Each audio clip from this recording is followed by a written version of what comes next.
Waalaikumsalam. Okey, saya Nurul Akibar. Boleh panggil, selalu orang panggil Kak Kibar lah kat sini.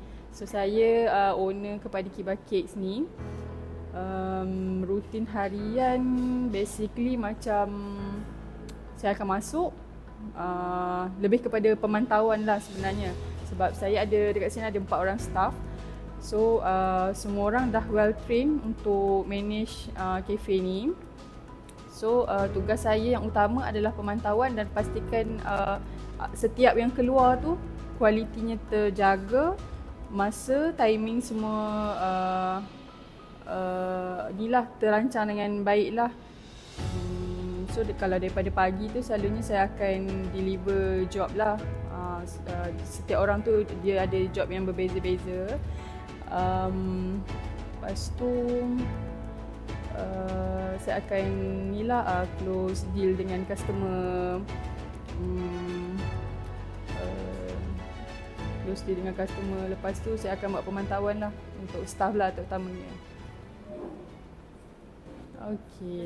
Okey, untuk pengetahuan semualah, saya sebenarnya Bachelor Honours untuk Food Service Management. So memang bakery, cafe, food ni memang passion saya lah. Memang minat saya dan memang saya punya bidang lah. Saya daripada UiTM Shah Alam, Food Service Management, degree in Food Service Management. Jadi tercetusnya nak buka Kibar Cakes ni sebenarnya kita daripada, saya asal daripada Kedah. So memang lepas graduate saya bekerja lah. Lepas dah berhenti tu, dah tamat kontrak tu, so saya mula daripada rumah, buat bisnes kecil-kecilan lah, macam jual kek-kek kecil-kecil yang biasa-biasa tu, jual chicken chop yang biasa, buat COD. So kita memang home base. Lepas tu pada tahun berapa 2018 macam tu, suami saya kena pindah kat sini atas sebab tertentu lah, family matters. So saya ikut dan kita orang bermula lagi sekali dekat home base. 2 tahun, agak lebih kurang 2 tahun macam tu home base. Lepas tu sebenarnya kita masa tu dekat kampung dalam kan, so dia kekangan untuk nak access customer ni sebenarnya. So hari-hari kita orang terpaksa delivery kan. So benda tu macam saya terfikir macam agak susah lah, agak sukar kan. Customer pun memang tak nak pick up kat dalam kan sebab jauh semua kan. So ada modal sikit, berbekalkan modal sikit daripada kita orang home base tu. So itulah yang boleh buka Kibar Cakes ni. Okey, setakat ni cabaran terbesar saya ialah lokasi. Lokasi dekat sini macam semua orang tahu agak pedalaman sikit kan. Jadi macam Kibar Cakes sendiri ni kekangan yang paling terbesar ialah lokasi lah. Bila melibatkan lokasi ni, kita punya contoh demografik kita macam contoh macam dia punya population dia tak banyak kan. Lepas tu dia orang punya mostly dekat sini kerja-kerja kampung kan, mostly lah kan. Ada juga yang kerja kerajaan semua kan, tapi tak ramai macam kat bandar. Sebab kita lokasi kita dekat kawasan Tanjung Gemuk ni dia agak pedalaman jugalah kan. Macam kita kekurangan public transport, kita kekurangan serba-serbi lah sebenarnya kan.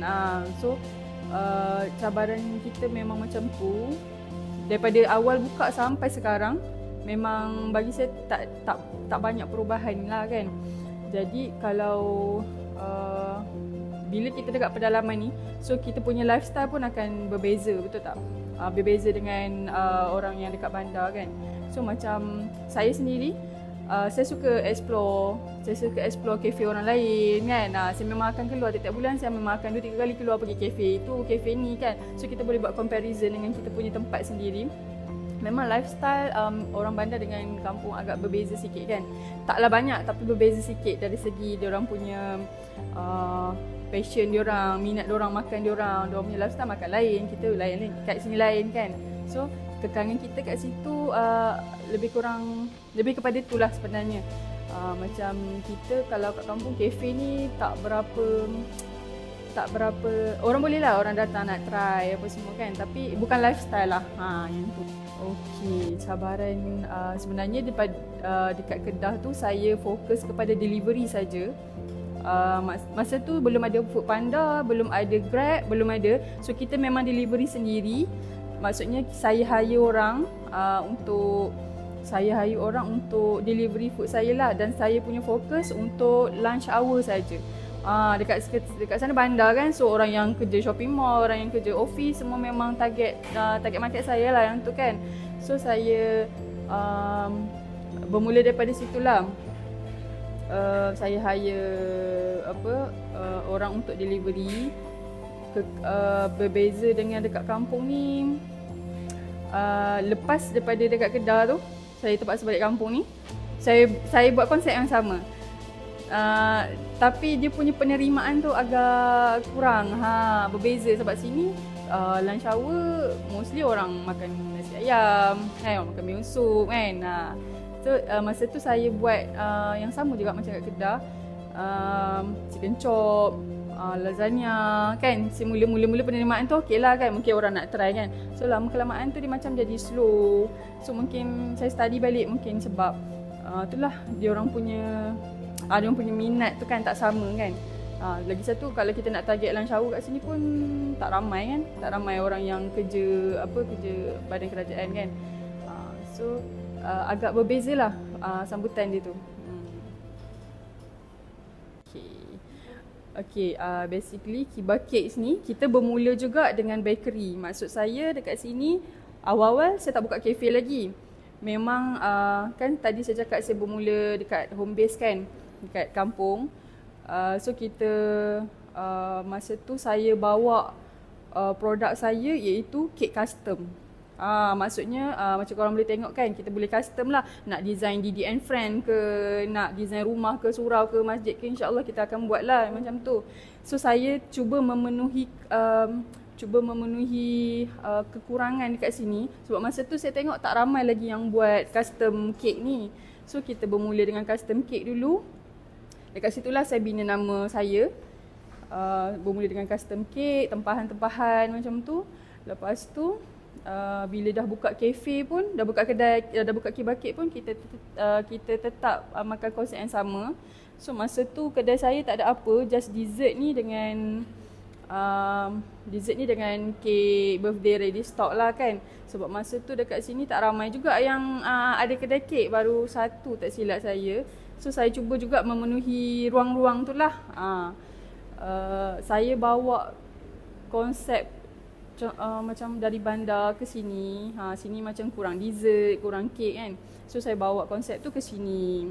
So produk servis yang kita orang tawarkan ialah mengambil tempahan kek birthday, dessert untuk orang yang nak buat dessert table ke, wedding ke kan.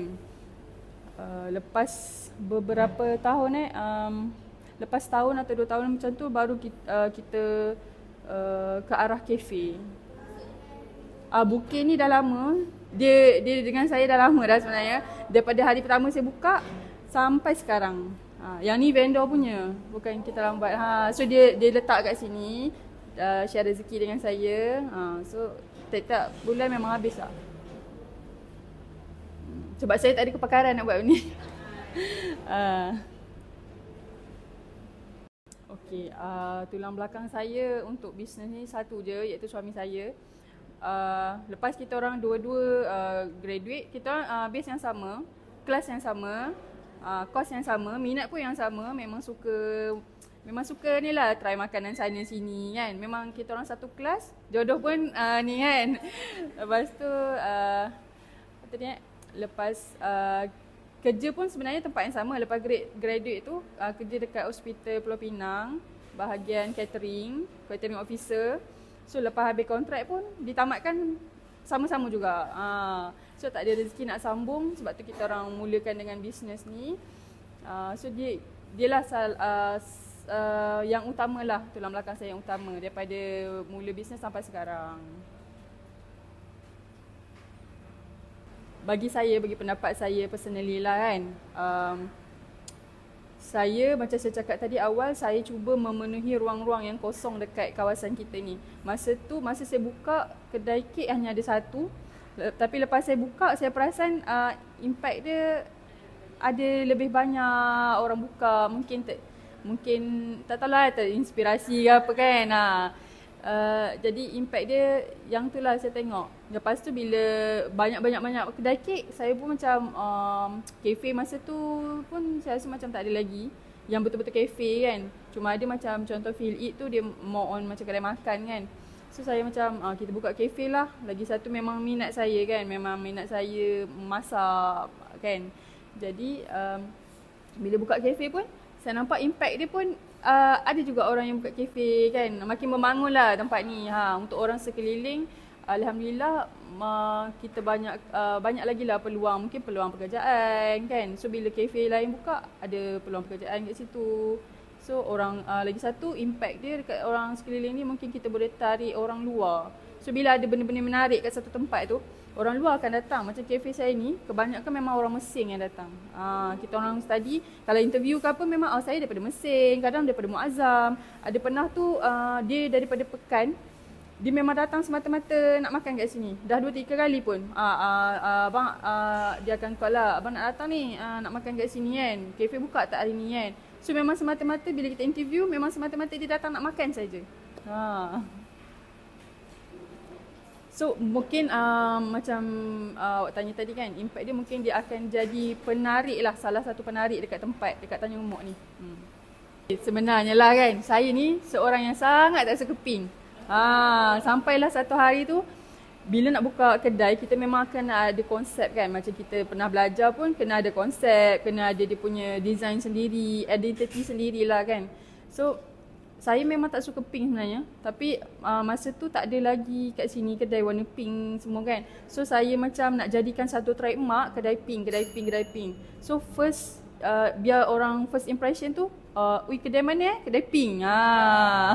So sebab itulah saya macam pilih lagi satu pink ni, macam sesuai lah dengan kek, dessert kan, yang soft-soft ni kan. Sebab itulah saya pilih warna pink. Pertama kali untuk untuk soalan tu, pertamanya saya nak bersyukurlah, alhamdulillah, sebab memang banyak perubahan lah sebenarnya dari segi ekonomi saya sendiri.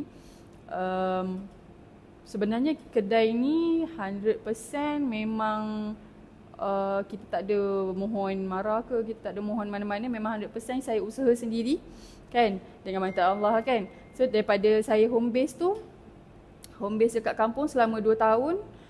So kita kumpul slow-slow lah duit daripada situ kan, kumpul beli oven sendiri, beli mixer sendiri kan, beli semua equipment sendiri.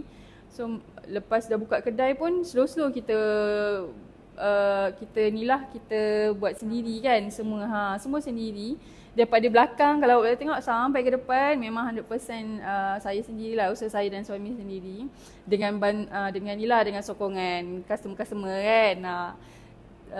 Dari segi ekonomi tu alhamdulillah semakin meningkat. Kalau dulu tu masa saya pindah sini, saya dengan suami memang tak ada kerja. Memang tawakal lah, memang balik jaga orang tua kan. Orang tua tengah sakit, tak sihat. So memang kita orang dua-dua tak ada kerja. Tak tahu nak buat apa, duit saving pun makin kurang. So dekat situlah kita mula dengan bisnes pun ada jatuh bangun dia juga kan. Tapi alhamdulillah sambutan dekat sini macam makin okey kan. So dari situlah ekonomi saya macam makin berkembang lah sebenarnya. Okey. Nasihat saya selama saya berapa tahun dalam 7 ke 8 tahun macam tu, 8 tahun pengalaman saya daripada saya home base sampai dekat saya ada kafe sendiri. Dia punya vibe dia tu memang lain lah. Kalau kat rumah ni lain cabarannya, kalau dekat kedai sendiri lain cabarannya kan. Kalau kat rumah mungkin kita tak expose dengan customer sangat, tapi kalau dekat kedai ni hari-hari memang kita akan jumpa customer kan. So nasihat saya untuk para wanita dekat luar sana yang nak menceburi bidang keusahawanan ni, tak kisahlah menjahit ke, bakery ke, semua ada dia punya cabaran dan cabaran masing-masing lah. Nasihat saya, first kali kita kena kuat mental dan fizikal lah. Lepas tu kita kena ada mindset dan hala tuju. Kita kena terima, yelah ada yang orang akan suka kita, akan ada orang yang tak suka. Bila kita dalam bisnes ni, terutamanya kita mesti akan hilang kawan, hilang family, yang tu normal. Selama ni orang cakap adik-beradik takkan supportnya, kan? Benda tu memang betul. Memang betul sebenarnya, kan? Tapi dia taklah berlaku dekat saya, tapi adalah sikit-sikit tu, kan. So kalau nak cebur bidang usahawanan ni, memang kena kuat fizikal, mental. Lepas tu kita kena ada hala tuju lah, kena ada mindset. Dekat mana kita nak berada 5 tahun lagi, dekat mana kita nak berada 10 tahun lagi, kan. Kita takkan boleh statik je macam tu. Kita kena move dengan peredaran masa. Contoh sekarang ni zaman TikTok, kan. Kalau kafe pun, kalau kau tak ada TikTok, memang orang takkan kenal kita. Hai, saya Kiba, owner kepada Kiba Cakes. Ini kisah saya.